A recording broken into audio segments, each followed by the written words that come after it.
two really distinguished speakers, and I'll start with a quick introduction. Mr. A.K. Jain worked as a Commissioner Planning, Delhi Development Authority. He worked on the Master Plan for Delhi 2021, which introduced a chapter on conservation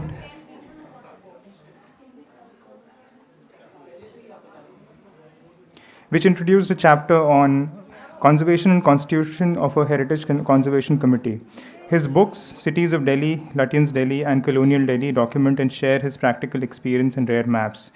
He was awarded the second Urban Professional Award 2014 at the World Urban Forum in Medellin, Colombia, IVC Lifetime Achievement Award for the year 2023, and Living Legend 2022 by the Indian Institute of Architects, and the Lifetime Achievement Award by Smart Habitat Foundation for the year 2022. We also have Mr. Ratish Nanda with us. He is a noted Indian conservation architect and the project director for Aga Khan Trust for Culture, India. He presently heads a multidisciplinary team implementing the Nizamuddin Urban Renewal Initiative in Delhi, a project with distinct conservation, environmental development, and socio-development components, and the conservation initiative in the Kuli Qutub Shah Heritage Park in Hyderabad. He headed the team which overlooked garden restoration work at Humayun's tomb in Delhi, completed in March 2003. This was also the first privately funded restoration of a world. Okay.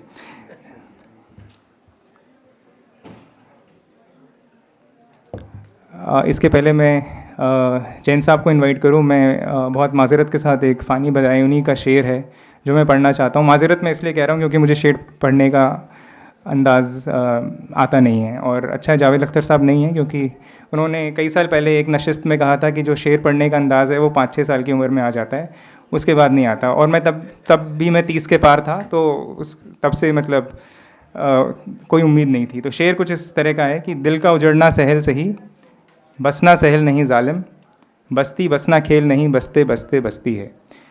तो ये जो हमारा session है, इसका जो उन्वान है, पछताओगे सुनो हो ये बस्ती उजाड़ के. तो मेरा सवाल हमारे दोनों स्पीकर से यही है जो अपने प्रेजेंटेशन में बताएंगे कि ये बस्ती के उजड़ने, बसने और वापस उजड़ने में कुछ क्या बात है, क्या हमको ये जो हमारी विरासत है इसको बचा के हमको क्या मिल सकता है. क्योंकि आज के दौर में हमारे पास विकास तो है ही, और जो हमारे करीब 6-7 हज़ार अर्बन सेंटर्स हैं उसमें से शायद 100 तो स्मार्ट बनाने की कोशिश की जा रही है. वहाँ पे बाढ़ आती रहती है, और जब बारिश नहीं होती तो पानी की किल्लत भी होती है, वो अलग बात है. तो इसको उजाड़ के हमको क्या मिल सकता है, और अगर हम इन्हें उजाड़े नहीं तो इससे हमको इसमें क्या ख़जाना है. तो इसी पे इस सेशन में कुछ बात होगी. सबसे पहले मैं दावत देना चाहता हूँ मिस्टर A.K. जैन को.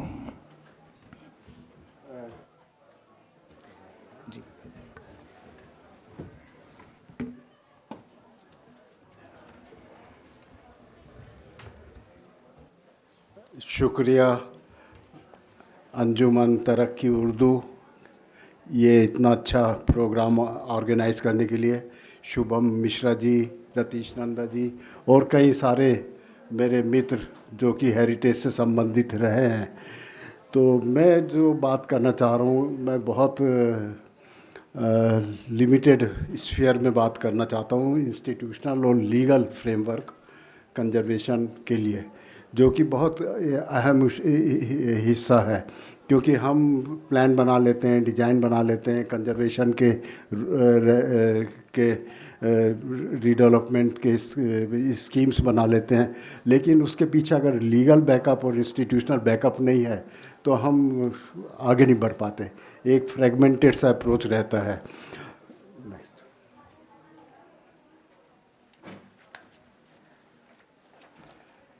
आपने बहुत अच्छी बात कही, पछताओगे सुनो ये बस्ती उजाड़ के. काफ़ी पैसिमिस्टिक बात है और बड़ी स्ट्रॉन्ग वार्निंग है. और इससे मुझे बहादुर शाह जफ़र का कलाम भी याद आता है, जिसमें कि उन्होंने, पूरा मैं नहीं पढ़ूँगा, वो इस पे दिया हुआ है.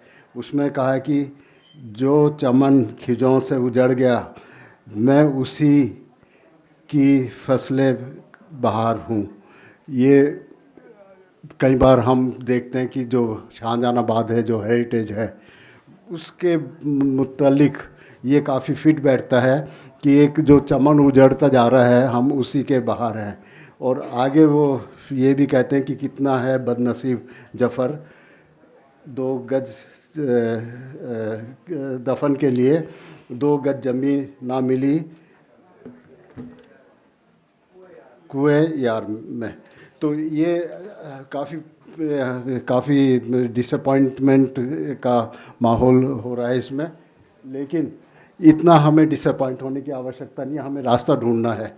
क्योंकि जब कॉन्स्टिट्यूशन ऑफ इंडिया बना था और उसमें एक ये फंडामेंटल ड्यूटीज़ में आ गया था कि हर एक सिटीजन, आर्टिकल 51A, हर एक सिटीजन की रिस्पॉन्सिबिलिटी है, सरकार की तो है ही, कि कंजर्वेशन ऑफ हेरिटेज किया जाए।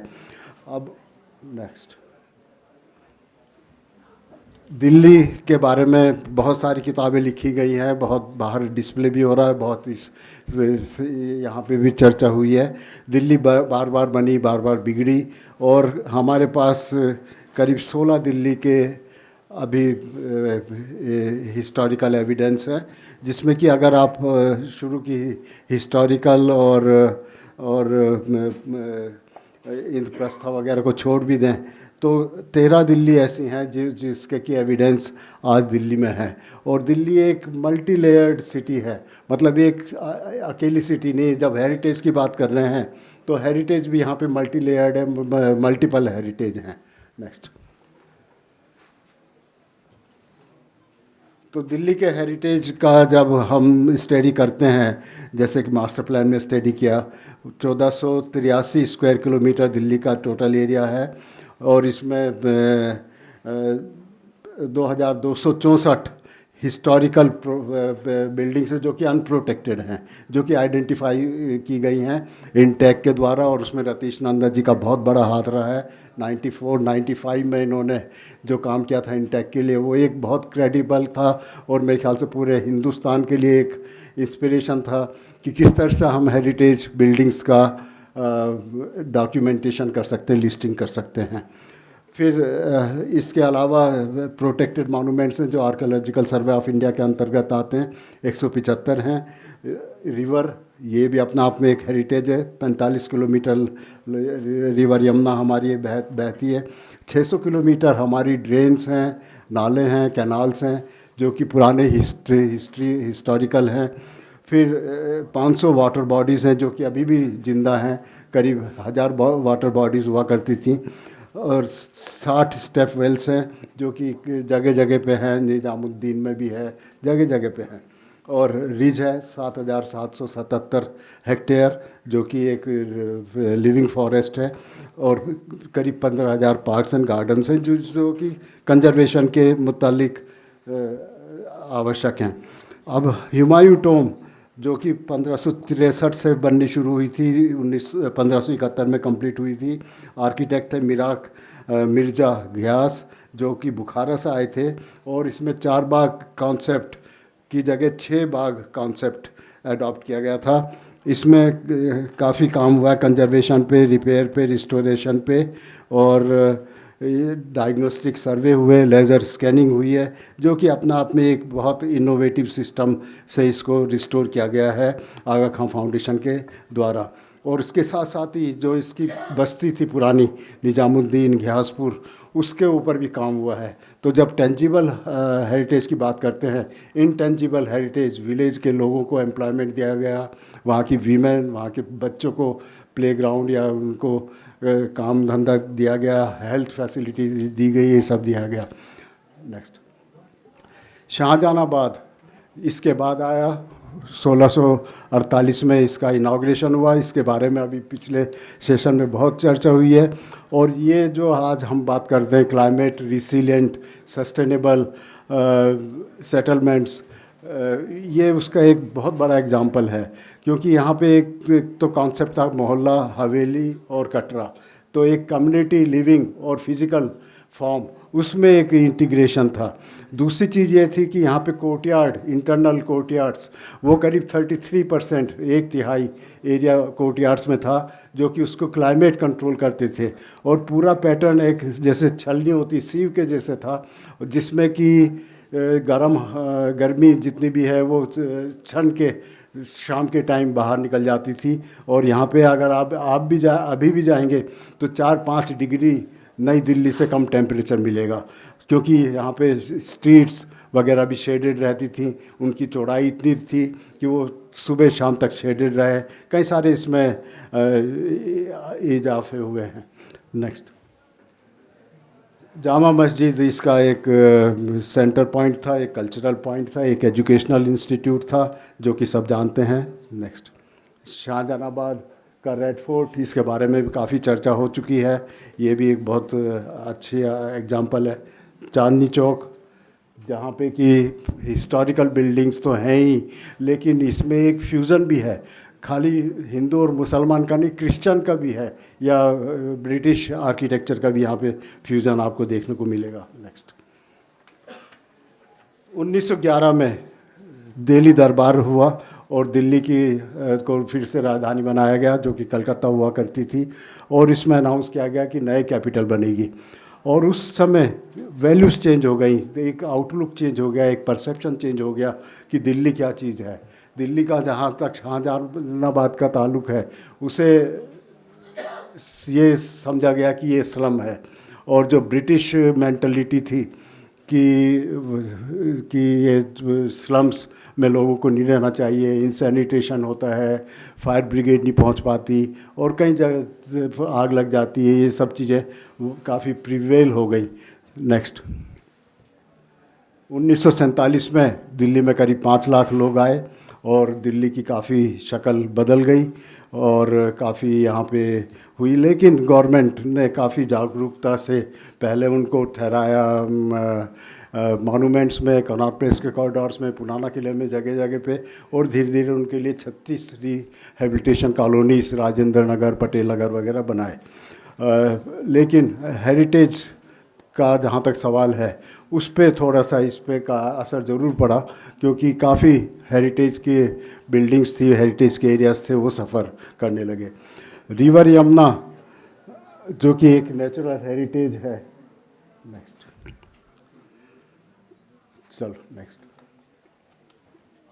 अच्छा, इस पर अब ये हम लीगल हेरिटेज, लीगल फ्रेमवर्क की अगर बात करें तो 1847 में सैयद अहमद खान ने, सैयद अहमद खान ने असर सनादिद करके एक किताब निकाली थी, जो कि फ़र्स्ट टाइम दिल्ली के हेरिटेज के बारे में डॉक्यूमेंटेशन हुआ था।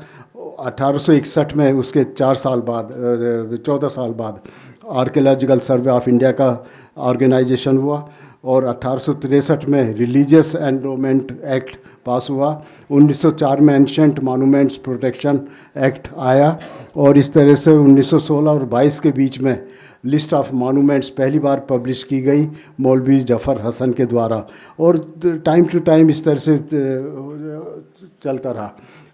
इसके डिटेल में मैं नहीं जाऊँगा, लेकिन 1992 में एएसआई ने प्रोहिबिटेड और रेगुलेटेड जोन्स डिफाइन किए कि जो प्रोटेक्टेड मॉन्यूमेंट्स हैं उसमें 100 मीटर और 300 मीटर के दायरे में कोई कंस्ट्रक्शन ना हो, और अगर कंस्ट्रक्शन हो तो एएसआई के आर्कियोलॉजिकल सर्वे की मंजूरी लेना आवश्यक होगा। 1994 में लिस्टिंग ऑफ हेरिटेज बिल्डिंग, जो मैंने बताया, रतीश नंदा जी ने इंटेक के बिहाफ पे बनाई और डीडीए ने उसको सपोर्ट किया, फाइनेंस किया। 2008 में रीडेवलपमेंट ऑफ हुमायूं टॉम और सुंदरनगर और निजामुद्दीन का प्रोजेक्ट स्टार्ट हुआ, जिसमें कि आगा खान फाउंडेशन को इन्वॉल्व किया गया, और इसके को इन्वॉल्व करने से पहले बहुत सारी मीटिंग्स हुई दिल्ली गवर्नमेंट के लेवल पे, ministry of housing urban affairs और मिनिस्ट्री ऑफ कल्चर के लेवल पे, क्योंकि एक बहुत डिफरेंट दिशा में हम जा रहे थे और पहली बार हम इस तरह की एक फाउंडेशन को इन्वॉल्व कर रहे थे हेरिटेज में। और उसमें हम लोगों ने एटलीस्ट डीडीए में जो हमारा एक्सपीरियंस रहा इनके साथ, रतीश जी के साथ और इनटेक के साथ, बहुत अच्छा एक्सपीरियंस था हेरिटेज लिस्टिंग का। हमने बहुत स्ट्रांगली एडवोकेट किया कि इसे एक सरकारी प्रोजेक्ट ना लेके इसको एक जॉइंट प्रोजेक्ट बनाए, एक इस तरह का प्रोजेक्ट बनाए, एक इस तरह की व्यवस्था करें कि ये एक कंबाइंड एफर्ट हो पब्लिक का, एनजीओ का और सरकार का। तो अब इंस्टीट्यूशनल फ्रेमवर्क में हम देखते हैं कि बेसिकली गवर्नमेंट, दिल्ली में स्टेट गवर्नमेंट है, म्यूनसिपल कॉरपोरेशन है, म्यूनसिपल बॉडी मतलब लोकल गवर्नमेंट है, और सेंट्रल गवर्नमेंट है। कई डिपार्टमेंट्स, हेरिटेज जो है तीनों हिस्सों में ओवरलैप करता है। नेक्स्ट, प्लानिंग फ्रेमवर्क जो दिल्ली का हेरिटेज का है वो मैंने ऑलरेडी बता दिया है कि इसमें हेरिटेज जोन्स हैं तीन, शाहजहानाबाद, लैटेंस बंगलो जोन और civil lines.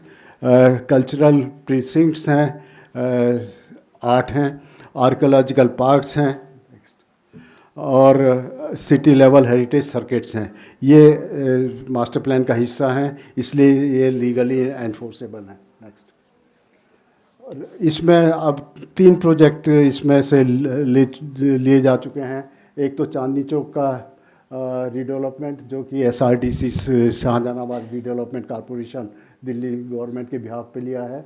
Next, Mehrauli archaeological park INTACH और डीडीए ने लिया है। और नेक्स्ट, और जामा मस्जिद ये एसआरडीसी को अभी लेना है, अभी शुरू नहीं किया है इन्होंने। फिर river Yamuna as a natural heritage, इस पे कुछ काम किया गया है। डीडीए ने कुछ हेरिटेज यहाँ पे बायोडाइवर्सिटी पार्क वगैरह बनाए हैं। नेक्स्ट, तो अब जब लीगल फ्रेमवर्क में हम देखते हैं कि जो 1962 में पहली बार मास्टर प्लान आया था तो उसमें इंस्पिरेशन था ब्रिटिश टाउन प्लानिंग एक्ट 1946 का, और उसमें बड़ा परसेप्शन डिफरेंट था।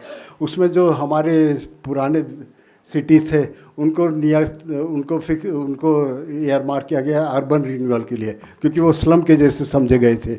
और अर्बन रिन्यूअल में 3 हिस्सों में बांटा गया, कंजर्वेशन, रिहेबिलिटेशन और रीडेवलपमेंट मतलब ये कि एरिया डिमोलिशन करने लायक है और वहाँ पे रीडेवलपमेंट होना चाहिए, जैसे तुर्कमान गेट में हुआ है। और इस तरह से रिहेबिलिटेशन में कहीं रीडेवलपमेंट होगा या क्लियरेंस होगा, कहीं रिहेबिलिटेशन होगा। और कंजर्वेशन में तो बिल्डिंग को रिपेयर किया जाएगा, रिस्टोर किया जाएगा। और इसमें बड़ी अनफॉर्चुनेट बात है कि एक तिहाई शाहजहानाबाद रीडेवलपमेंट में या क्लियरेंस में आ गया, करीब 1/3 रिहेबिलिटेशन में था और केवल 1/3 कंजर्वेशन में था। तो ये कॉन्सेप्ट, क्योंकि इसका के बड़े पॉलिटिकल इम्प्लीकेशंस थे, इम्प्लीमेंट नहीं हो पाया। दुआ है या मेहरबानी है पॉलिटिकल प्रेशर्स की कि ये नहीं हो पाया, except 2 or 3 scheme like Dujana House Jama Masjid के पास में या तुर्कमान गेट के हाउसेस, और ज़्यादा काम नहीं हो पाया। लेकिन कॉन्सेप्ट जो था, मेरा कहना मतलब जो लीगल फ्रेमवर्क था जो हमने ब्रिटेन से कॉपी किया था, वो इसके लिए बड़ा रिस्पॉन्सिबल था। नेक्स्ट, और ये जब दिल्ली बनना शुरू हुआ, मतलब मास्टर प्लान इम्प्लीमेंट होना शुरू हुआ, तो ये एक मोट बहती थी, एक वाटर बॉडी बहती थी। इसको फिलअप करके रिंग रोड बनाई गई। और ये मतलब ये कि एंटी कंजर्वेशन या एंटी हेरिटेज प्रोजेक्ट इस तरह से आने शुरू हो गए। फिर ट्रेडिशनल सिटी थी, this was overtaken bye regular traffic, trade and commerce, इसमें काफ़ी समस्या रही। Next, electric poles overloaded with dangerous wires and all these commercial activities, fire-prone activities started coming up in the old areas like Jama Masjid area. Next, तो इसमें अब हमें क्या करना है कि एक तो हेरिटेज इंफॉर्मेशन सिस्टम, ये इसकी हमारा फाउंडेशन स्टोन है। ये हमें अपना बहुत कॉम्प्रिहेंसिव करना है, बहुत ठीक करना है। और हेरिटेज इंफॉर्मेशन सिस्टम की जब हम बात करते हैं, क्योंकि अब हम नए ज़माने में रह रहे हैं, नई टेक्नोलॉजीज आ गई हैं, तो डिजिटल सिस्टम्स हमें अडॉप्ट करने होंगे। सिमुलेशन, पैरामेट्रिक्स, कंप्यूटेशनल म्यूजियोलॉजी और ट्विन डिजिटल ट्विन्स, ये सब एक्टिविटीज़, क्योंकि जो पुराने लोग हैं जो काम कर रहे हैं हेरिटेज पे, उनको शायद इसके बारे में ज़्यादा ज्ञान नहीं, इस पर भी हमें स्टार्ट करना पड़ेगा, नहीं तो हम पीछे रह जाएंगे और हम जस्टिस नहीं कर पाएंगे। नेक्स्ट।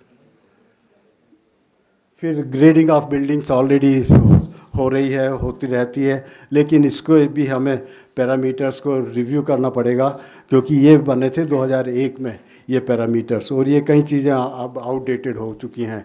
जो बिल्डिंग्स पहले हम समझते थे कि रीडेवलप करनी पड़ेंगी, क्लियर करनी पड़ेगी, रिस्टोर करनी पड़ेगी, वो अब हमें लगता है कि वो भी अभी रेट्रोफिट हो सकती हैं, रिपेयर हो सकती, कंजर्व हो सकती है। नेक्स्ट। इसका हमें बहुत डिटेल में बिल्डिंग लेवल पे डायग्नोसिस करना पड़ेगा और देखना पड़ेगा part by part, foundation, walls, roof या furnishings, all this kind of things, और उसको ही हम छेड़ें जो कि कंजर्वेशन को इम्पेक्ट ना करे। नेक्स्ट। तो आज जो हमें कनेक्शंस, मिसिंग कनेक्शंस हैं, टेंजिबल और इंटेंजिबल, अलग अलग अथॉरिटीज़ डील कर रही हैं, अलग अलग तरह से डील होते हैं, जबकि ये बहुत जुड़े हुए होने चाहिए। फिर नेचुरल और बिल्ट एनवायरनमेंट, इसमें गैप है। हम जनरली बिल्ट एनवायरनमेंट में तो कंसंट्रेट करते हैं, लेकिन नेचुरल एनवायरनमेंट को भूल जाते हैं। फिर कई बार कंजर्वेशन और डेवलपमेंट में एक कॉन्फ्लिक्ट चलता रहता है, और हम डेवलपमेंट के ऊपर कंजर्वेशन की बलि चढ़ा देते हैं। जैसे अभी मैंने रिंग रोड का बताया, रिंग रोड बना दी रिवर को कैप्चर करके, और फिर हम शॉर्ट टर्म और लॉन्ग टर्म के बीच में कॉन्फ्लिक्ट रहता है, और पब्लिक इंटरेस्ट और प्राइवेट इंटरेस्ट के बीच में कॉन्फ्लिक्ट होता है। अभी शाहजहानाबाद की बात हो रही थी कि लोग उसे कॉमर्शियल बनाना चाहते अपनी हवेली को, लेकिन पब्लिक इंटरेस्ट में वो कॉमर्शियल नहीं होना चाहिए, ओपन स्पेस होनी चाहिए, या वहाँ पे पुलिस स्टेशन आना चाहिए, या इस तरह की पब्लिक एक्टिविटी आनी चाहिए। नेक्स्ट। तो बेसिकली जो डिसकंटिन्यूटी हो रही है आज हमारे रेगुलेशंस में और इंस्टीट्यूशनल कैपेसिटी में, इसको हमें कंटिन्यूटी में लाना है। ये क्योंकि इसमें बहुत गैप्स हैं, और ये गैप्स की वजह से हम बहुत अच्छे रूल्स रेगुलेशंस बना देते हैं, लॉ बना देते हैं, लेकिन इम्प्लीमेंटेशन उसका हो नहीं पाता है। नेक्स्ट। और एक चीज़ जो हम भूल जाते हैं वो जेंडर इक्विटी, क्योंकि अगर या हैंडीकैप्ड हैं, अगर मॉन्यूमेंट है और हैंडीकैप्ड के लिए हम उसे एक्सेसिबल नहीं करते हैं, तो वो उसका कोई फ़ायदा नहीं है, कंजर्वेशन इनकम्प्लीट है। नेक्स्ट। जो लोगों की हमें सुननी चाहिए बात, उनकी सलाह लेनी चाहिए कोई भी कंजर्वेशन प्लान बनाने से पहले, वो क्या चाहते हैं, उसकी अंडरस्टैंडिंग के बिना वो प्लान कभी इम्प्लीमेंट नहीं हो पाता। नेक्स्ट। तो new age technologies, digitisation, simulation, analytics, ये सब हमें रियली में अडॉप्ट करने पड़ेंगे, नॉट एज एन इल्यूज़न कि एक इल्यूज़न है कि साहब आपका सारा काम कंप्यूटर पे हो रहा है, लेकिन कई बार ये चीज़ें फैक्चुअल नहीं होती है, हमें इसकी थोड़ी सी डेप्थ में जाना पड़ेगा। नेक्स्ट। तो हेरिटेज कंजर्वेशन प्रोसेस में बहुत काम हुआ है, यूनेस्को ने भी गाइडलाइंस बनाई हैं, और कई सारे कन्वेंशंस हैं, इंटेक ने कई सारे गाइडलाइंस बनाई हैं प्रोटेक्टेड अनप्रोटेक्टेड मॉन्यूमेंट्स की, टेंजिबल इंटेंजिबल को, उनको ध्यान में रखते हुए फिर हमें आगे बढ़ना पड़ेगा। हम होलसेल ये नहीं कह सकते कि कुछ काम नहीं हुआ है या कुछ हमें रीइन्वेंट करना पड़ेगा भी। नेक्स्ट। गवर्नमेंट ऑफ इंडिया ने हेरिटेज सिटी हृदय योजना, heritage city development and augmentation योजना स्टार्ट की 2015 में। दिल्ली इसके अंदर नहीं है, लेकिन दिल्ली आ सकता है अगर हम चाहें तो। लेकिन इसमें भी थोड़ा सा हमें रिव्यू करना पड़ेगा कि जो इसमें 12 शहर लिए हैं उसमें क्या काम हुआ है, और उससे लोगों को कितना फ़ायदा हुआ है, और क्या प्रोसेस उसमें अडॉप्ट की गई है, और उससे क्या पॉजिटिव लेसन्स हैं, क्या नेगेटिव लेसन्स हैं जो कि हम अडॉप्ट कर सकते हैं या छोड़ सकते हैं अपने हेरिटेज अप्रोच में। तो हेरिटेज मैनेजमेंट में हृदय में फोकस है कि heritage public spaces, adaptive reuse policy, heritage organisational structure, और इस तरीके से ये पब्लिक प्राइवेट पार्टनरशिप, ये सब उसका जिक्र किया गया है। नेक्स्ट। टाइप ऑफ पार्टनरशिप्स का एक चार्ट भी दिया गया है हृदय में कि किस तरह की पार्टनरशिप हो सकती है। लेकिन ये पार्टनरशिप बड़ी कंजर्वेटिव है, इन द सेंस एक तरफ गवर्नमेंट है, लोकल बॉडी है, और दूसरी तरफ नॉन गवर्नमेंट है या प्राइवेट सेक्टर है, लेकिन इस तरह से पार्टनरशिप नहीं होती है। नेक्स्ट, जो हमारा एक्सपीरियंस है एम्पावरमेंट जोन पार्टनरशिप, जो कि हमने अडॉप्ट की है आगा खां फाउंडेशन ह्यूमायूं टोम में, जिसमें कि जो एनजीओ है, पार्टनर है, उसको काफ़ी पावर दे दी जाती है, जो कि म्यूनसिपल कॉरपोरेशन को काम करना था या डीडीए को करना था या किसी और पीडब्ल्यूडी को या एसआरडीसी को काम करना था, वो अगर हम उसी तरह से कई सारे डिपार्टमेंट्स में काम डिवाइड करते रहेंगे तो काम कभी नहीं होगा। तो वो काम हम एक इस तरह से एम्पावर कर दें एक ऑर्गेनाइजेशन को, of course with proper monitoring, proper accountability, तो वो अगर कर दें तो उस तरह से रिज़ल्ट काफ़ी अच्छे आ सकते हैं। तो ये कंजर्वेशन ऑफ ह्यूमायूं टोम, निजामुद्दीन सुंदर नर्सरी, इस पे तो मैं खाली एग्जांपल दे रहा हूँ, रतीश जी बहुत अच्छा बताएंगे। नेक्स्ट, और रिवाइवल ऑफ निजामुद्दीन बाउली भी हो गया है इसके अंतर्गत। निजामुद्दीन बस्ती में जैसा मैंने बताया कि इनटेंजिबल और टेंजिबल हेरिटेज को मिक्स किया गया और लोगों को इन्वॉल्व किया गया, लोगों को फ़ायदा हुआ है। लेडीज़ से पूछिए, बच्चों से पूछिए, वहाँ के लोगों से पूछिए, उन्हें जॉब्स मिले, उनकी इनकम बढ़ी है, उनके लिए कुछ फ़ायदा हुआ है। तो हेरिटेज का मतलब ये नहीं है कि आप उसको सबको फ्रीज कर दीजिए, हेरिटेज का मतलब ये है कि वहाँ के लोगों को भी कुछ फ़ायदा हो, टेंजिबल फ़ायदा हो। नेक्स्ट, सुंदर नर्सरी, ये तो आज दिल्ली में सबसे पॉपुलर पार्क बन गया है। नेक्स्ट, ये सुंदर नर्सरी का एक व्यू है। नेक्स्ट, तो बस ये आखिर में अभी तक हम बड़े डिसअपॉइंटमेंट में और पैशन में थे, लेकिन अब मुझे लगता है कि it's time to give some optimism. तो इसमें ये जो गज़ल है अमीर खुसरो की कि अगर फिरदौस पर रोए जमीन अस्त, हम ही अस्त, मतलब अगर हेवन कहीं पे है तो यहीं पे है, यहीं पे है। और दूसरी है दिल्ली, ये मीर की है, दिल्ली का ना था कूचे और अखने मुसाफिर थे, जो शक्ल नज़र आई तस्वीर नज़र आई। मतलब दिल्ली में everything is photographic, so beautiful. तो ये देख के लगता है निजामुद्दीन पार्क और सुंदर नर्सरी कि हाँ, एक हम नई तस्वीर क्रिएट कर रहे हैं थ्रू कंजर्वेशन ऑफ हेरिटेज। धन्यवाद। Thank you, sir. May I now invite Ratish for his presentation. Can I run my own presentation? I don't know who to speak to. Manshu is sitting there. Can I just take your laptop here or? I'll give you the slideshow. Okay. बहुत बहुत शुक्रिया फारूकी साहब का पहले हमारे को आज यहाँ बोलने के अवसर देने के लिए। Shubham साहब, for the last 2 days has been wondering what the hell I'm going to do here, so thank you for your many calls and conversations. Jain साहब, thank you for your talk, thank you for your appreciation for the work that we have together done with several government agencies. आपने एक आखिर में जाके बोला कि एक NGO को पावर दे गई है. I wish I had that power, but anyway without that power we have been able to do some work which I will briefly speak about.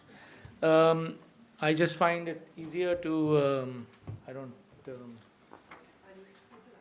तो जैसे कि जैन साहब ने बताया कि पिछले कुछ 15 साल में ASI, MCD, NDMC in partnership with all these agencies we've been able to do a lot of work, but the key thing we at the Aga Khan Trust for Culture look at and this is very important from the perspective of Shah Jahanabad and so on.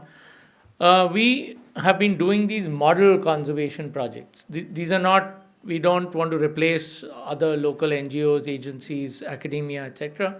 But हमारा मकसद ये रहता है कि कुछ demonstration projects, model projects करे जाएं with the larger objective that conservation, the built heritage is a leverage to improve quality of life for local citizens, for visitors, etc.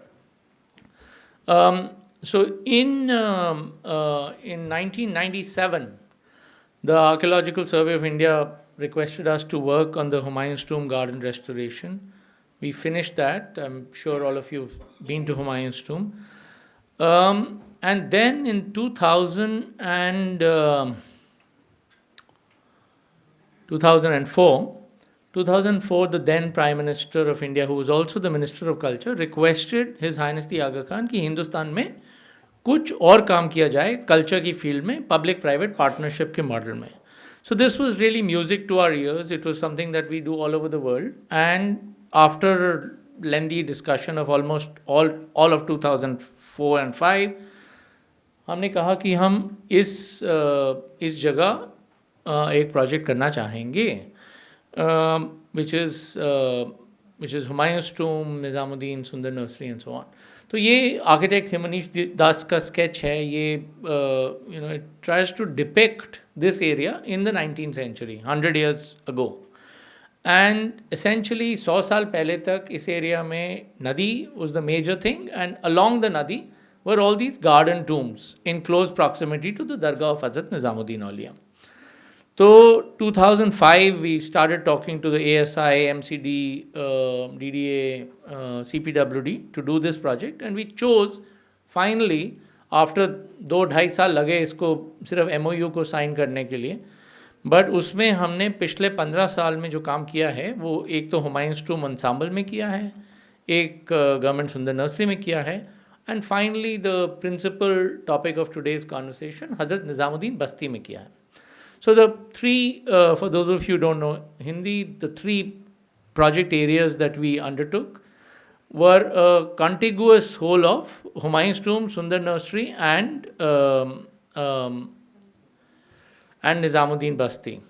And this is about 300 acres of contiguous space.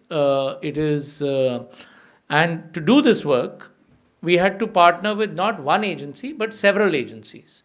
And this was looking back on hindsight, this was the key thing. और अगर शाहजहानाबाद में कोई कुछ करना चाहे या किसी भी देश के किसी भी हिस्टोरिक अर्बन एरिया में कोई सिमिलर प्रोजेक्ट करना चाहे तो ये एक बहुत बड़ी लर्निंग थी हमारे लिए. This was an important learning that 3 different agencies with 3 different mandates are made to sign a single piece of paper. तो जो MOU we signed was with the CPWD, the MCD and the ASI, one single MOU, which basically meant agencies responsible for far diverse things will work together to achieve these objectives. And so in 19, and going back to our approach, कुछ 50 साल पहले His Highness the Aga Khan ने ये बात करनी शुरू की थी कि जिस तरह एजुकेशन डेवलपमेंट के लिए इम्पॉर्टेंट है, जिस तरह हेल्थ फैसिलिटीज़ ह्यूमन डेवलपमेंट के लिए इम्पॉर्टेंट है, उसी तरह our built heritage, our intangible heritage, our cultural heritage can be leveraged, can be used for improving the quality of life of communities living in historic cities. और ये सिर्फ निज़ामुद्दीन के लिए वैलिड नहीं है, ये दुनिया भर के जितने ऐतिहासिक शहर हैं वहाँ सब जगह गरीबी है और सब जगह कम्युनिटी नीड्स हैं और सब जगह बिल्ट हेरिटेज और इंटैंजिबल हेरिटेज और कल्चरल हेरिटेज को के सहारे पे लोगों की ज़िंदगी इम्प्रूव कर सकती है. So quality of life of communities in need can be improved through leveraging the cultural assets, whether it's monuments, music, food, craft, etc., etc. And there is no reason why a city like Agra with 3 World Heritage sites should have anybody who's poor if we do it right.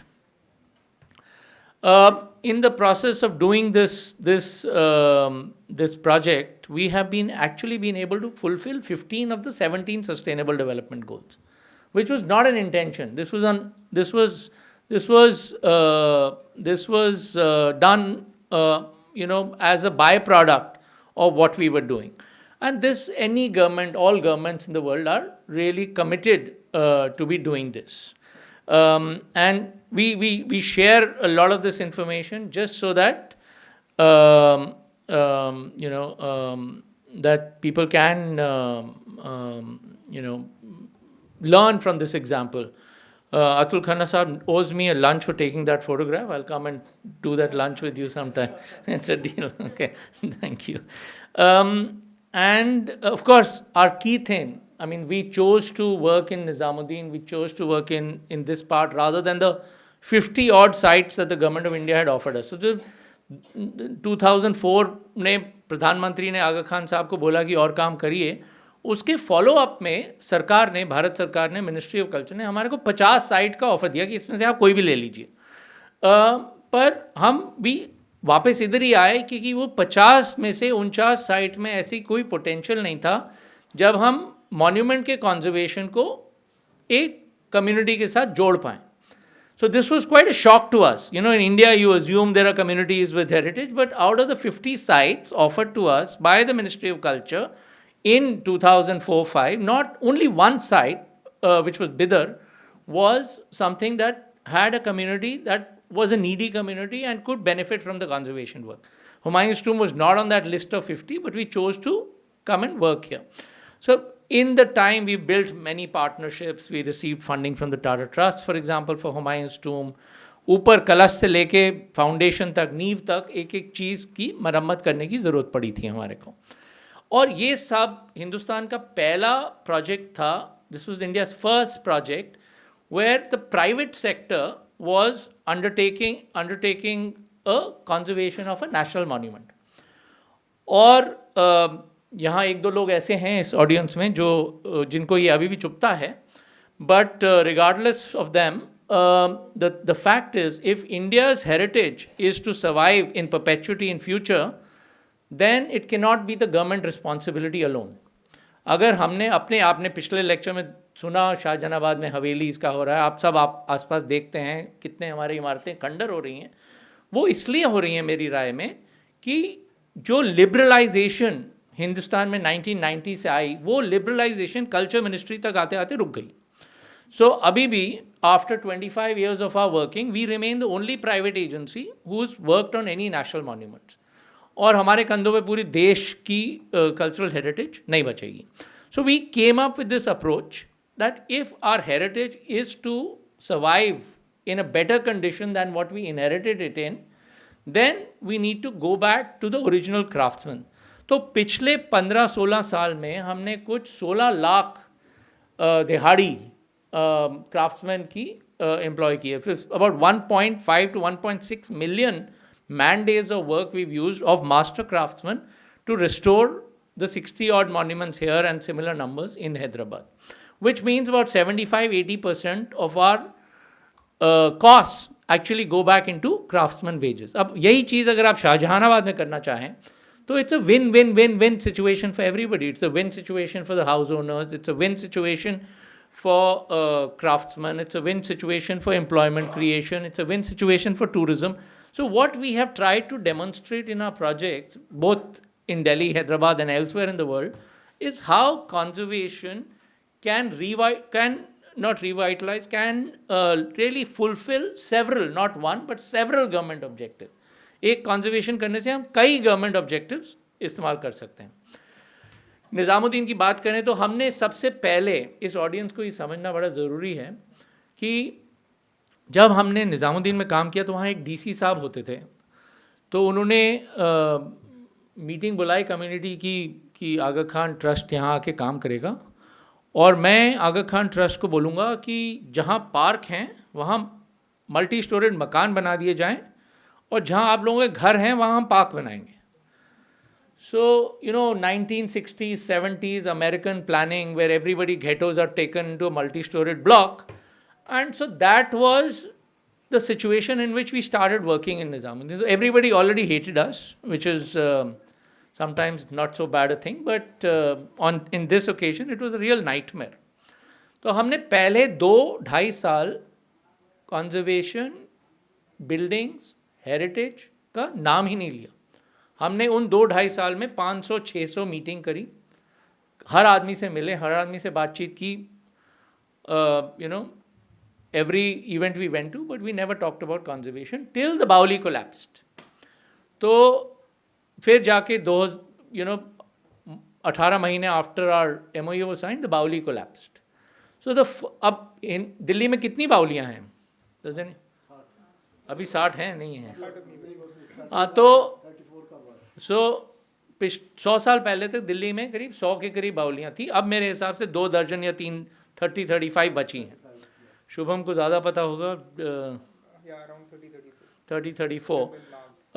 So thank you. So what happened to the other 100 Baolis? What happened to them? Over 100 years, what happened to them? कुछ collapse बहुत कम हुई, but थोड़ा भी crack हुआ तो because it was easy. Delhi में बहुत मलबा निकलता है, भर दो. भरने का मतलब उस ज़मीन की कीमत के लिए we have lost about 100 monuments for the value of the land. So when this collapsed, even though this is considered sacred, इधर का पानी अभी भी लोग लेके जाते हैं. मानना है कि हज़रत निज़ामुद्दीन औलिया साहब ने खुद बाउली का काम शुरू किया था खुद के हाथों से. सो इट्स कंसिडर्ड सेक्रेड, मतलब कि बहुत इंपॉर्टेंट बाउली है. उसके बावजूद जब ये हुआ तो first reaction from everybody, the community and all of that was इसको भर दिया जाए, दरगाह का रास्ता बड़ा हो जाएगा, i.e. There will be lots more shops. So ये किसी का सोचना कि ये ठीक हो सकता था वाज अ बिग चैलेंज. तो जो सज्जादा नशीन साहब थे, इंतकाल हो गया उनका, उन्होंने कहा हम आफ्टर मैनी मीटिंग्स, हम बहुत मीटिंग करे, बहुत कुछ करे, उन्होंने कहा अगर आप बाउली साफ़ कर देंगे तो हम काम कराने को तैयार हैं. It was a challenge. और हमने भी बेवकूफ़ों की तरह कि हाँ जी साफ़ तो हम कर ही देंगे, but without realising what it required. So this is how it was cleaned in the end. After 1 year of effort बाल्टियों से साफ़ करनी पड़ी because every machine had failed. So 8,000 man days of work were used just to clean the Baoli of 40 feet of sludge. मतलब कि 40 foot उसमें कीचड़ था, और ये बाउली जैसे गोल है नीचे, किसी को पता भी नहीं था कि ये नीचे से ऐसे निकलेगी. बट ऊपर से राइट साइड पे आप मकान देख रहे हैं, जो लोग ऊपर रह रहे थे उनको सबको मकान दिए गए, बनाए हमने. एंड एंड में इट्स बीन क्वाइट, लोगों ने काम देखा, उन्होंने कहा ठीक है हमारे दादा ने मकान बनाया था, कुछ आर्चेस तोड़ के आप आर्चेस फिर से बनाना चाहते हैं तो हम अपना मकान पीछे कर लेंगे.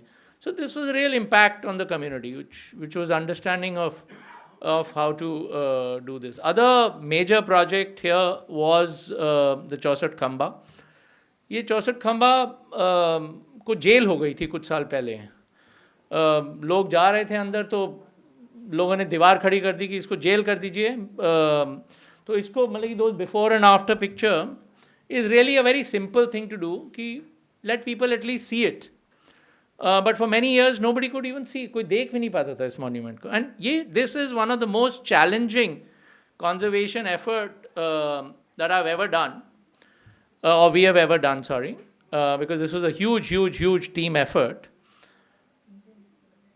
ये जब 64 खंबा बना जहांगीर के टाइम में अकबर के कोका के लिए, तो जो 25 गुंबद हैं उनका संगमरमर एक दूसरे के साथ लोहे के डावल्स के साथ फिक्स किया गया. जब ऊपर से पानी आने छोड़ा वो लोहा फट गया, एक्सपैंड हुआ और एक एक पत्थर फट गया, एक एक पत्थर.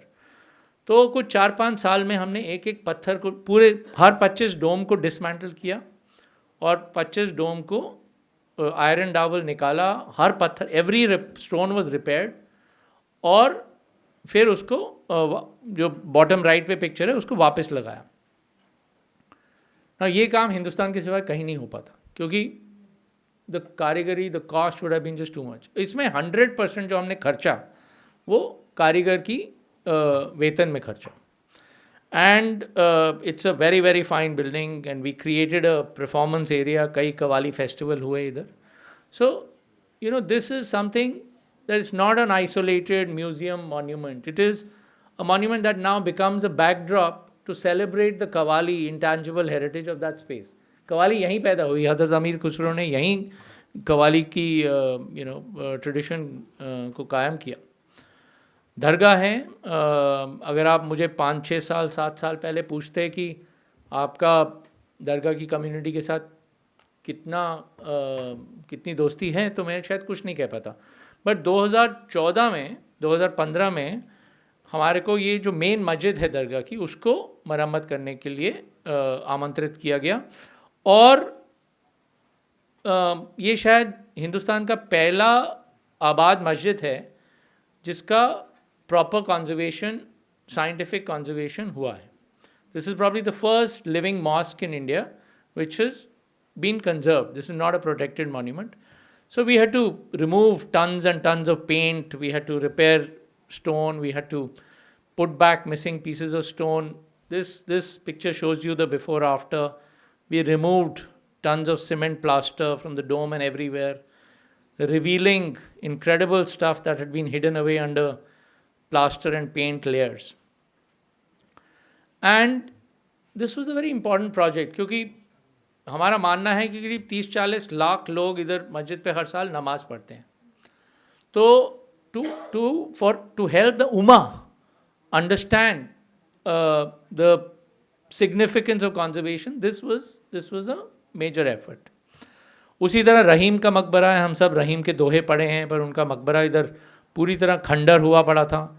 सफाई करने पे ये आलीशान पैटर्न्स निकले। मेन ग्रेव इस हालत में था, उसको पूरे टूम चेम्बर को रिस्टोर किया। मतलब कि at least the dignity of the man buried here is been absolutely critical.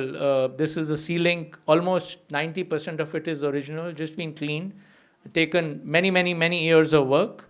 And then Rahim's tomb was plundered of its stone, but we had to do almost a jigsaw puzzle and figure out कैसे बना था and restore it in whatever capacity we could, to whatever extent we could, जहाँ evidence है। अब हमारे से कई लोग पूछते हैं कि वो काम कब ख़त्म होगा, क्योंकि गुंबद इस हालत में है।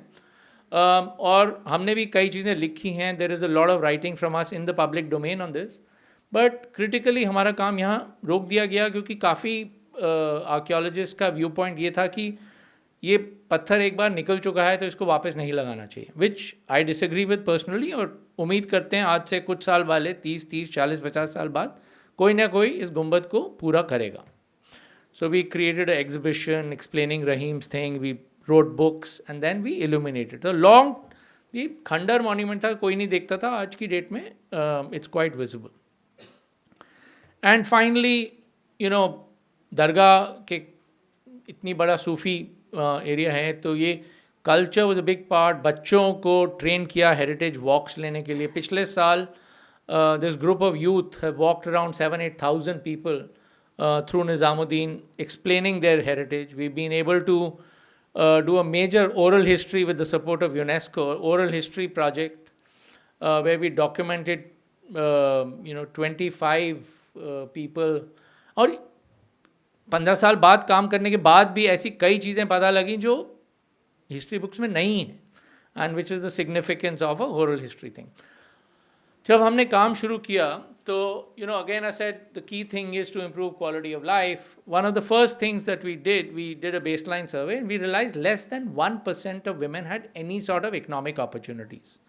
So we created revived cultural practices and so on, and ये दो ग्रुप हैं जो they use motifs from Humayun's tomb and other monuments on paper and cloth, and sell both at Humayun's tomb but also elsewhere. And this group of women who have never earned a penny in their lives before this, एक रुपया ज़िंदगी में नहीं कमाया था, वो पिछले साल इस ग्रुप ने मिल के करीब 84 लाख रुपए कमाए। So this is the value of cultural heritage. उसी तरह हम we were trying to address malnutrition. हमको पता लगा बच्चों में बहुत malnutrition है इस एरिया में, in the high 80s, early 90s percentage of malnutrition. So we created this group of women to address malnutrition, कि अच्छा पका हुआ खाना बच्चों को मिले, स्नैक्स हेल्दी मिले, लड्डू बनाएं, ये सब बनाएं। तो बहुत शौक से इन 10 औरतों ने किया। साथ में हमारे को as a friendly gesture, we often would get kebabs and so on, to the extent that we then set up a state-of-art stainless steel kitchen for them, and now they have a food truck in Sundar Nursery. But this group we're very proud of, because in the last 2 years, 2 साल में, ये औरतें शायद इससे पहले कभी बस्ती से बाहर नहीं गई थी, इन्होंने they have been invited to be the guest chefs at 4 5-star hotels in Bombay, Cochin, Hyderabad, one more place. So I was very fascinated कि निज़ामुद्दीन की बिरयानी हैदराबादियों को खिलाई जा रही है.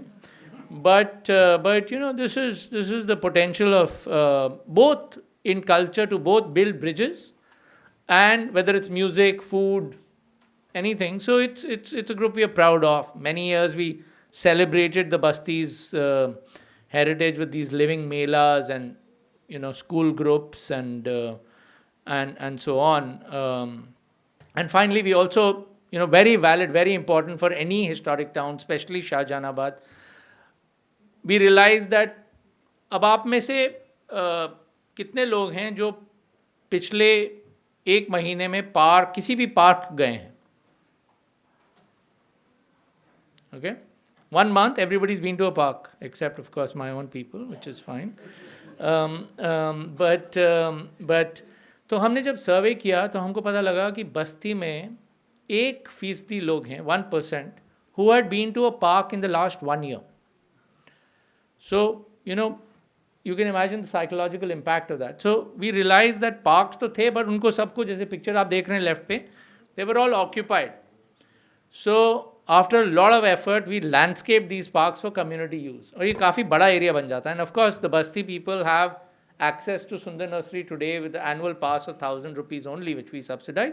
So, that habit of behavioral change has happened. And the other thing we did was the Nala. We, for 5 years, removed thousands and thousands and thousands of truckloads of Malba, got the children involved in awareness programs, and finally, changed the perception of the Basti from outside.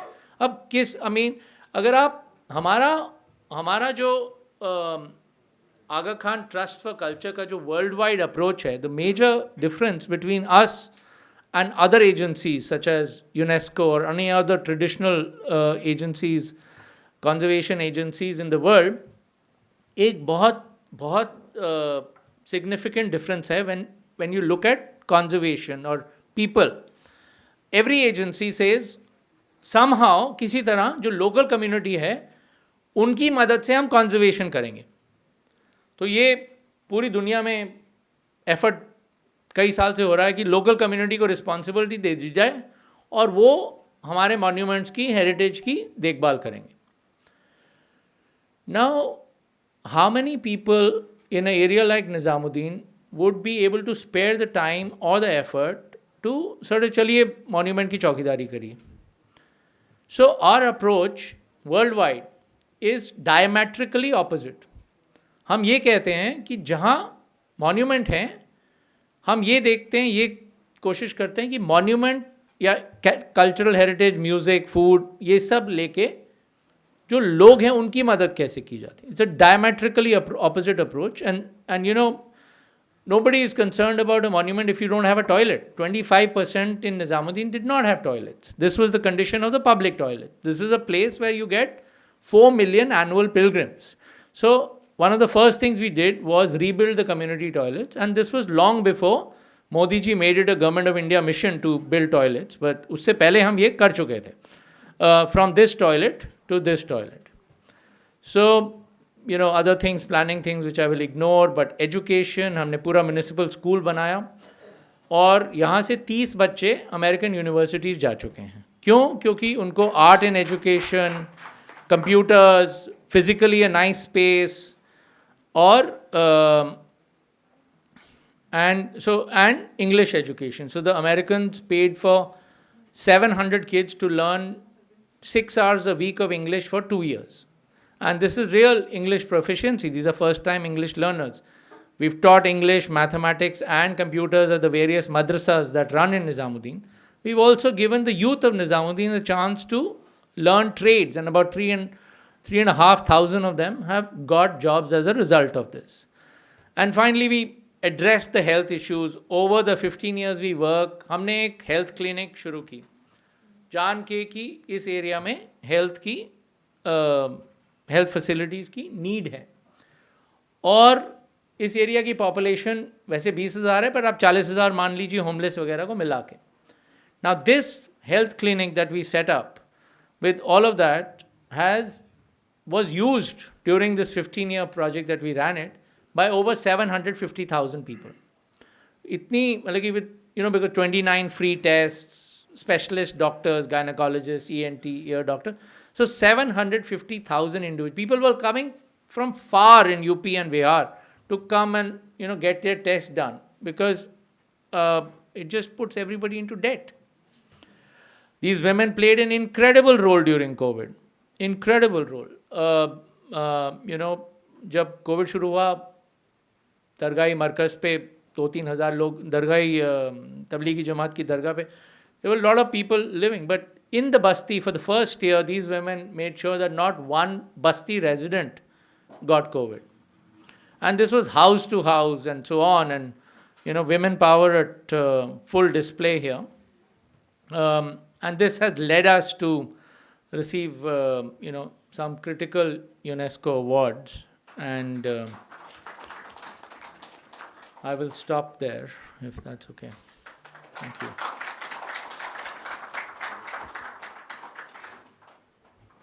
Thank you so much. मैं बस इतना कहना चाहता हूँ कि आप दोनों ने जो बात की उससे हमको ये तो साफ तौर पे दिखता ही है कि कंजर्वेशन हमारे देश में इतनी बड़ी एक चुनौती है, चैलेंज है, पर उसके हमें क्या रिवॉर्ड्स भी मिल सकते हैं. और आगा खां निज़ामुद्दीन अर्बन रिन्यूअल एरिया का जो एक उदाहरण हमारे सामने है, उसमें से बहुत सारी चीज़ें जो हैं उससे लेसन्स लिए जा सकते हैं, जैसे रतीश साहब ने भी कहा. मैं इसमें एक चीज़ बस ये जोड़ना चाहता हूँ कि पिछले 10-12-20-30 साल का बल्कि जो हमारे यहाँ अर्बनाइजेशन का दौर रहा है, उसमें शहरों में आपस में बहुत एक होड़ रही है. शायद जब JNNURM शुरू हुआ था तब एक स्लोगन निकला था कि मुंबई को शंघाई बनाना है, तो अगर मुंबई या बॉम्बे शंघाई बनेगा तो बिजनौर भी बॉम्बे बनना चाहेगा. तो और ऐसे हमारे पास बहुत सारे और भी एग्जांपल्स हैं. तो इसमें छोटे शहरों में भी जो हेरिटेज है वो सबसे पहले मुझे लगता है उस पर बहुत असर पड़ता है. और दूसरी चीज़ ये भी है जो हमको इन एग्जांपल से देखने को मिलता है कि इस अर्बनाइजेशन के दौर में हमारे शहर काफ़ी कुछ, खासकर बड़े शहर, एक से दिखने लगे हैं. उनकी जो एक यूनिक पॉइंट है वो टैंजिबल और इंटैंजिबल हेरिटेज है. अगर कव्वाली का जन्म निज़ामुद्दीन बस्ती में हुआ है तो वो वहाँ की सबसे बड़ी चीज़ है, उसको आप उठा के कहीं और नहीं ले जा सकते हैं. तो इसलिए भी हमको हेरिटेज को देखना बहुत ज़रूरी है. और इसमें इस एग्ज़ाम्पल में जैसे हमने देखा कि कितने अलग अलग डिसिप्लिन के लोग इसमें लगते हैं, मुझे लगता है कि वो मेरा एक तरह से पेट पीव भी है, because I am an urban planner and I am sort of more inclined towards conservation. And when I went to SPA many years ago, I could not study conservation because I'm not an architect. Now I teach in conservation department, that's a different thing, but even now I can't go there as a student. So Shubham साहब ये नहीं बता रहे हैं कि हमारे project में इन्होंने भी काफ़ी एक बड़ा रोल प्ले किया है. नहीं, मैंने तो कुछ खास नहीं किया था, पर ये जो रतीश साहब ने जो सारी बातें अभी की हैं कि कितने बड़े चैलेंज हैं, वो मैंने खुद देखे हैं. और जैन साहब ने भी एक बहुत अच्छी बात ये कही कि मतलब प्लानर्स की तरफ से भी एक ये इंट्रोस्पेक्शन की ज़रूरत है कि ये सारी जो हमारी स्कीम्स हैं, मतलब अगर आप पुराने मास्टर प्लान्स देखें तो सब में मेरे हिसाब से हेरिटेज बहुत ज़्यादा एक उपेक्षित एरिया रहा है. आगरा के मास्टर प्लान में भी आप ताज की ज़्यादा बात नहीं कर रहे हैं, आप इंडस्ट्रियलाइजेशन की बात कर रहे हैं, तो वो इसमें मतलब बहुत एक एपरेंट समस्या है. बाकी जो बाद में जितनी योजनाएं आई हैं, अमृत हो चाहे हृदय हो, अब उसमें हम 12 शहर देख रहे हैं या जितने भी शहर देख रहे हैं, तो बाकी जो हमारे 7,000 अर्बन सेंटर्स हैं उनमें से मुझे लगता है अगर हम सबको ना भी लें तो 90% शहरों में बहुत हेरिटेज है, तो उनका क्या होगा. और इन सब स्कीम्स में भी मुझे लगता है बहुत इंट्रोस्पेक्शन की ज़रूरत है कि ये सब स्कीम्स भी ऐसी ना हों कि बिना कोई रिसर्च किए या फिर पुराने शहर का क्या कैरेक्टर था, वहाँ क्या फसाड थे, सब कुछ हम एक जैसा लीपा पोती ना कर दें। बस मैं यहीं पे बात अपनी ख़त्म करूँगा और now we can have some questions, we have around 20 minutes. मेरा फिर से यही गुजारिश है कि सिर्फ छोटा सवाल करें, कमेंट ना करें, वो बाद में भी हो सकते हैं। Ma'am.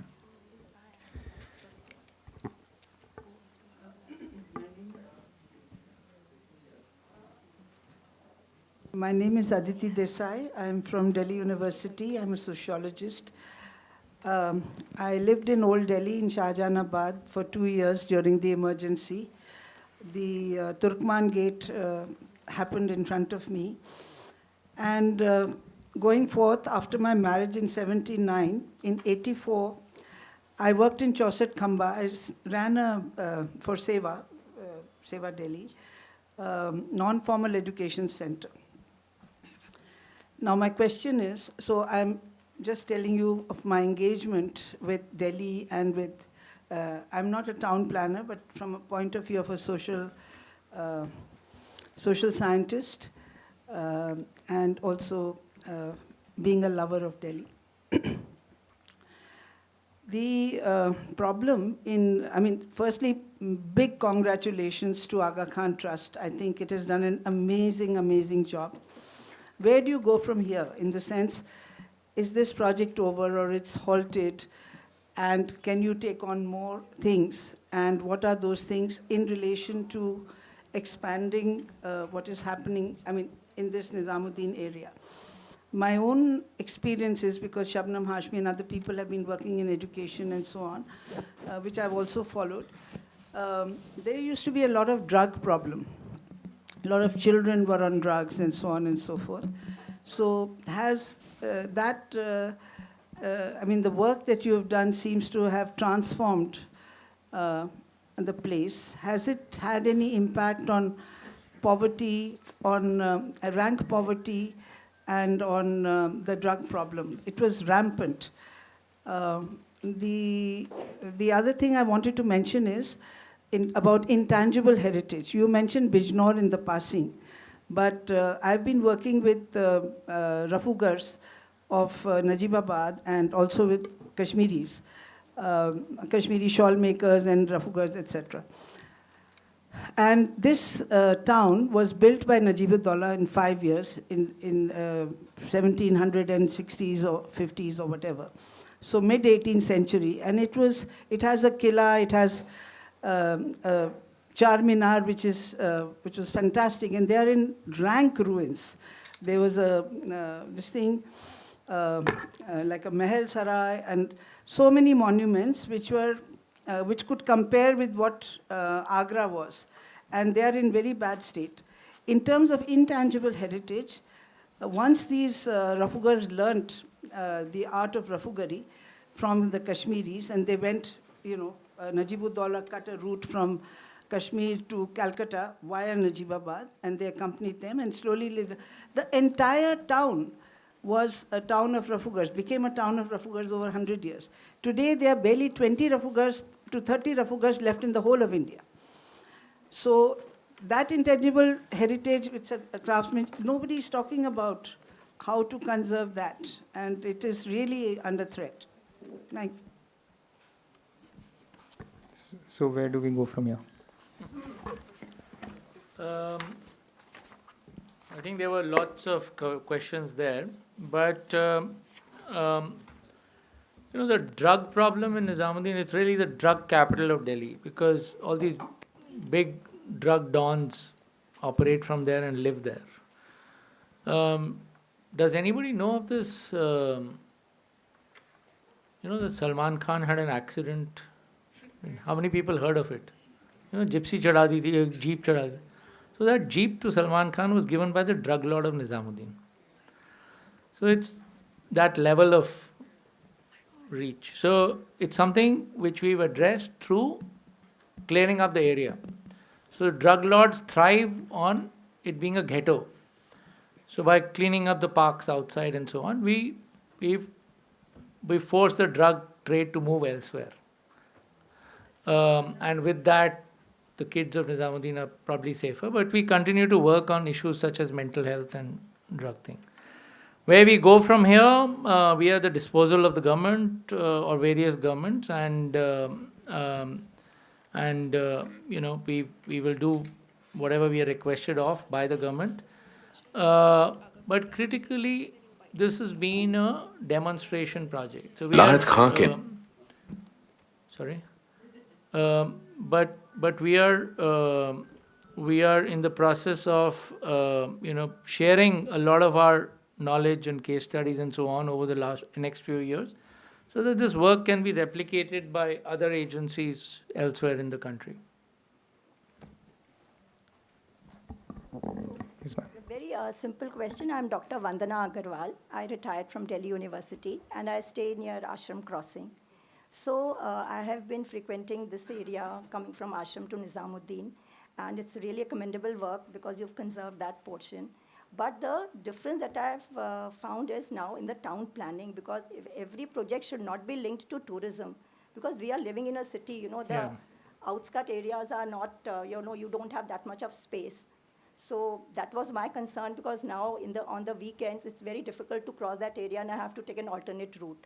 So conservation is one part, but inviting commercial activities or, just having the cultural programs based on that conservation project is very good.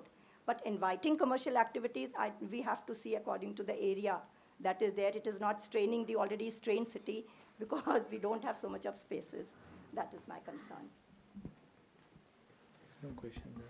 Yeah, we can have, I think, 2 more questions, and then, then we can answer them Yeah, collectively. every year in the winter there are night shelters, particularly in Nizamuddin area.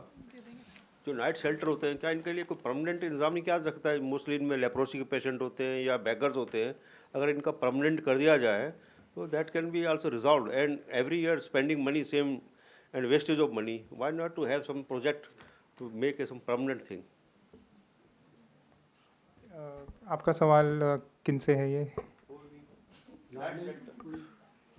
This is just a suggestion. I think can be, but the important thing is that it is not only the night shelter people, but Nizamuddin also has Urs every year, and that time I think more than 10 lakh people just come, and they also require a lot of temporary stay and all these kind of facilities like parking, etc., which should be integrated into a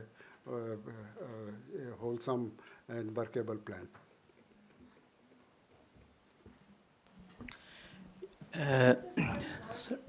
First, can we have some? I'll come to you again. Yeah, my name is Ghulam Rasul Dehlavi, and I'm first of all, I express my deepest gratitude to all of you for shedding light on preservation of cultural heritage of Delhi or Delhi. I'm particularly fascinated by the Aga Khan's efforts to preserve cultural heritage of Delhi, and my question relates to the Baolis. Given the sanctity and historicity and sacredness attached to the Baolis, especially at Hazrat Nizamuddin Auliya Dargah, I wonder why Baolis is still not clean enough. It's indeed dirty, and you have shed light on how the Aga Khan project has undertaken this gigantic task, but it's still, I believe, a long way to go. Shubham, you can answer that better. No, I don't know if I can answer it better, but I think, okay, I'm not really going to speak about the Nizamuddin Baoli. There is a lot of effort which has been done on it, and I don't think the water is dirty. Secondly, there are... It's green, but it's not Yeah, dirty. it's not dirty. Secondly, we also have to see the entire gamut of town planning, urban planning. Delhi mein in the heart of Delhi, there is a very famous Baoli, which a lot of people did not know about. It's Ugrasen की बावली. फिर एक film बनी पीके, उसमें दिखाया कि आमिर खान वहाँ पे था, तो अब वो एक टूरिस्ट अट्रैक्शन बन गया है. In the early 90s, I've been to that Baoli, and I have seen several other Baolis. First of all, you had access to these Baolis, like people could go, and there was water. अब जो अग्रसेन की बावली है उसका कुछ आप conservation करके हम उसे रिस्टोर कर भी दें तो उसमें पानी नहीं है, क्योंकि जहाँ तक मुझे मालूम है जब मेट्रो आपकी जो येलो लाइन जाती है उससे उसके अंडरग्राउंड चैनल्स चले गए। तो अब इस तरह का काम कौन करने वाला है? And I mean I am also part of that fraternity. Urban planners and working with civil engineers, we really have to see that how one town planning project or urban development project will impact some of these structures. So mere restoration of these baulis or other water bodies is not enough, because I mean, and there are numerous other examples. If you go outside Delhi also, there are thousands of water bodies whose watershed is now completely broken, and it's an irreparable loss.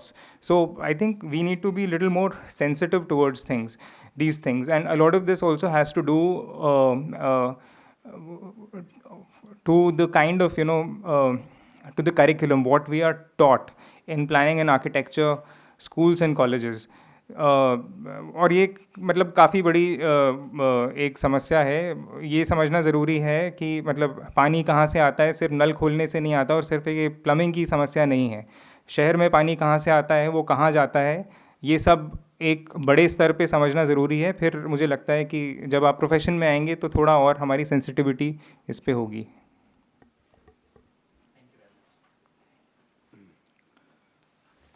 Yes ma'am.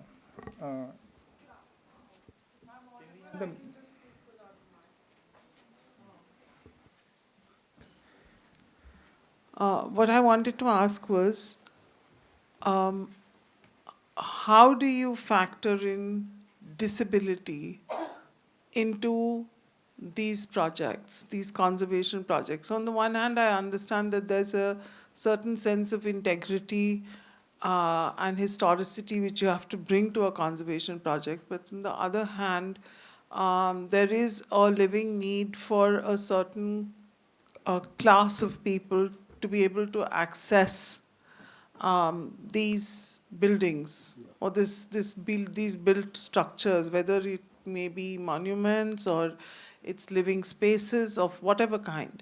How do you, first of all, do you do it? And second of all, if you are, then how do you kind of marry the two? These are mandatory requirements under the Disability Act of 1994. And it has also been incorporated in the building bylaws as well as the Heritage Conservation Committee guidelines. And these are now become mandatory and compulsory. But still, I agree and I confess, many of these heritage monuments, heritage areas are not accessible, universally accessible. And these need to be retrofitted, and the local bodies and the municipal bodies should enforce these building bylaws as well as heritage regulations, so that the disabled people can also have proper access. May I make a comment? Yes. I travel around the world and like a tourist go to all these heritage. Now, a lot of the historical monuments cannot be changed after. However, now there are means, temporary means maybe, which work as well for the disabled. And they don't cost that much. This has also been done in Ajanta and Ellora recently. Everywhere. So this is a very specialized, very niche thing. I think the need for universal access is there both for heritage building but also modern buildings. And so, for example, as a result of our work, the entire Sundar Nursery and the entire Humayun's Tomb complex is wheelchair accessible, for example. It doesn't still cater to many other disabilities, but at least it's wheelchair accessible, all the gardens. Now, as Sir pointed out and as Jain Sahab said, there are many means to do that. For example, if you want to really have a wheelchair access all the way till Humayun's tomb, it needs a lift which can be installed. And it was something we discussed for many years. It was never done eventually because it was considered, there was no great demand for it after we, I'm just trying to summarize several years of discussion. For example, some of the other monuments like Neela Gumbad at the back, we built a whole stone ramp, which is permanent. Now, what happens in India is that um, um, the putting in the lift would have been the easy bit. But maintaining it and making sure it's accessible when needed is another matter altogether. So what we have done is made sure all the permanent things we could do in terms of stone bridges over water channels, stone ramps across the whole Humayun's Tomb gardens, making the whole Sundar Nursery gardens accessible by wheelchair with ramps everywhere. That we've done. We have stopped short of putting in equipment that would require 24/7 maintenance because we didn't have an agency who would take that over. But yes, I mean, to the extent possible, universal access needs to be worked towards. So we have time for just two more questions. Ma'am there and then.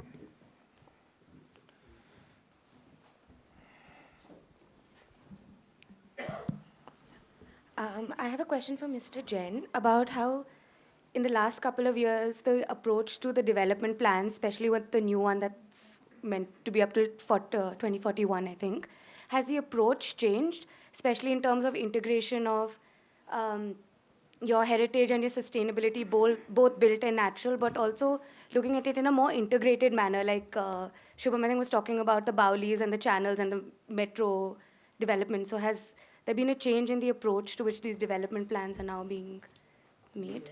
Yes, I touched very briefly in my presentation, and this has changed. Number one, as I told you, the intangible and tangible heritage has to be worked out together. And second thing is natural heritage and the built heritage. Both have to be integrated together. Otherwise, we are forgetting, for example, water bodies, or Bauli, or historical lakes, and we are too much emphasizing on the built heritage, monuments and structures. This does not work. And from an urban planning perspective, many of these Baulis are not functioning, our water bodies are not functioning, because we have upset the whole water flow, hydrological flow of the water. And as a result, these Baulis, in spite of all this artificial feeding of the water, do not contain water, do not have water, because the whole contouring has been upset, and the water channels, underground water channels, have been upset, as someone said just now about this metro, which has disturbed the water flow into the Agrasen Bauli. So these kind of things have been emphasized, and these have to be integrated. Another thing which I also mentioned in my presentation is that we have to go for new technology for this conservation of monuments. For example, digital twins, 3D, GIS, drone surveys, laser scanning, all these kind of things have become indispensable. We cannot continue with these kind of traditional methods, traditional drawings and surveys. Okay, just one last question. Thank you. This question is to Mr. Nanda, please. You said that this Nizamuddin Basti project was a demonstrational project. And so my question is, to whom it was targeted? Who were the target audience you were demonstrating to? And my curiosity is, what is the revenue model if any agency wants to undertake such kind of activity? Then what could be a probable so that it becomes sustainable for a longer duration? I mean, you said that yes, the community can be kind of enriched, and then you will have some kind of economic benefit, whether it is tourism or some cultural thing. But will that serve the purpose in other places? That is my question. Thank you.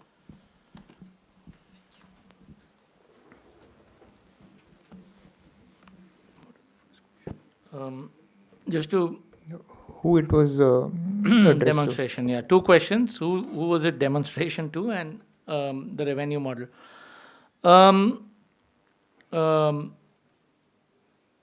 So the demonstration, sir, is our project has been very interdisciplinary. So on the team, there have been at least 20 different disciplines, and especially in Nizamuddin, where there are more disciplines. We've had, of course, architects and engineers, but also designers, social scientists, health specialists, community engagement specialists. So a variety of, which is one of the biggest joys for me for working for the Aga Khan Trust for Culture for 25 years, is to work in a team that is interdisciplinary. And as such, we have touched on the realms of urban planning, urban design, social economic development, architectural conservation, and as such, it is a demonstration to all of those fields. Now, one of the challenges we face is that if we are talking about a health, it's because we're dealing with health, education, sanitation, vocational training, urban improvements, landscaping, all together. Our audiences are separate, but our messages. So there are two or three key learnings. One is the interdisciplinary nature. To do such work, you need to have an interdisciplinary team. The second, which you touched upon, it can't be done by one agency. There are a huge amount of revenues required. So we've also, over the years, built revenues. We've raised funds and all of that. And finally, you talked about tourism. I don't think tourism has ever been part of any intention that we've done. In Nizamuddin, the idea was that the community becomes empowered enough to access health facilities, to access government schemes, and also to provide some of this for the community, not for tourism. So the Qawwali and the monuments are all as much there for a community. And you have to distinguish between pilgrims and tourists. Nizamuddin already gets about 40 lakh pilgrims a year, more than Humayun's Tomb and Sundar Nursery combined. And yet Nizamuddin had no toilets, still has no parking, now has a parking, but for many years didn't have a parking. So the revenue model is, and what we have done, we have been a platform, we have been a bridge between agencies, and anybody could come in our place. The difference between us and other agencies might be that we get the funds from a majority of funds from His Highness the Aga Khan's personal wealth. But we, in a similar situation, could be replaced by any university, for example. Why do I say university? Because universities usually have many disciplines. Universities have the ability to raise funds. The universities have ability to forge public-private partnerships with government agencies. So it could be a residents' welfare association, which is what we're trying to do. We're trying to make sure that we've created an association in Nizamuddin called the Association of Development of Nizamuddin that continues in perpetuity to serve the function that we were fulfilling.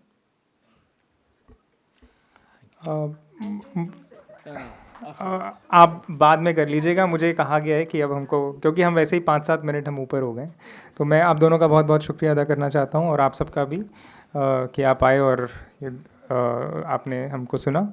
बहुत बहुत शुक्रिया. Thank you very much. Thank you. I think Shubham, thank you very much. Thank you. A wonderful, wonderful session. And Aga Khan Trust is doing wonderful work. Great to hear about.